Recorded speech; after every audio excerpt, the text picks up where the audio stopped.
शिवसेनेचा 60वा वर्धापन दिन गोरेगावच्या नेस्कोमध्ये पार पडतोय। ठाकरे गटातील 6 खासदार यांनी वेगळा गट स्थापन करून शिवसेनेमध्ये येण्याची तयारी दर्शवली आणि याबाबत शिवसेनेकडून अधिकृत कोणी अजून बोललेलं नाही। त्यामुळे एकनाथ शिंदे आज याबाबत काय भाष्य करतायत आणि सोबतच आज उद्धव ठाकरेही आपल्या भाषणामधून शिंदे आणि शिवसेनेवरती काय बोलणार याकडे देखील सर्वांचं लक्ष लागलेलं आहे।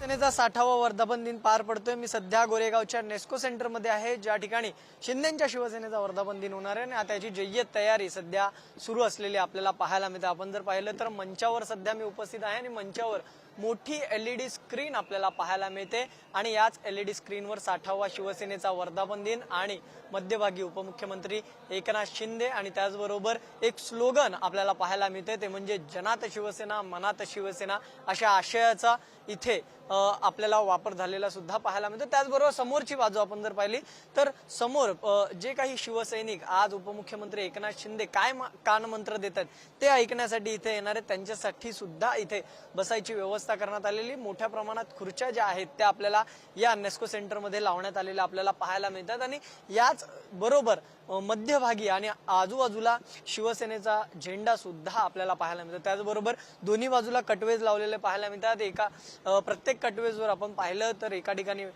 स्वर्गीय बाळासाहेब ठाकरे असतील, आनंद दिघे असतील, एकनाथ शिंदे असतील, त्याचबरोबर खासदार श्रीकांत शिंदे असतील, शिवसेनेचा चिन्ह आहे, हे सगळंच आपल्याला लावलेलं पाहायला मिळतं। त्याचबरोबर मंचावर सुद्धा नेते मंडळी, खासदार, आमदार आणि नगरसेवक यांची बसण्याची व्यवस्था सुद्धा इथे करण्यात आलेली। ही सगळी जय्यत तयारी आजच्या या 60व्या वर्धापन दिनानिमित्त करण्यात आलेली। व्हिडिओ जर्नलिस्ट सुरेश सावंत, धनंजय दळवी, पुढारी न्यूज, मुंबई।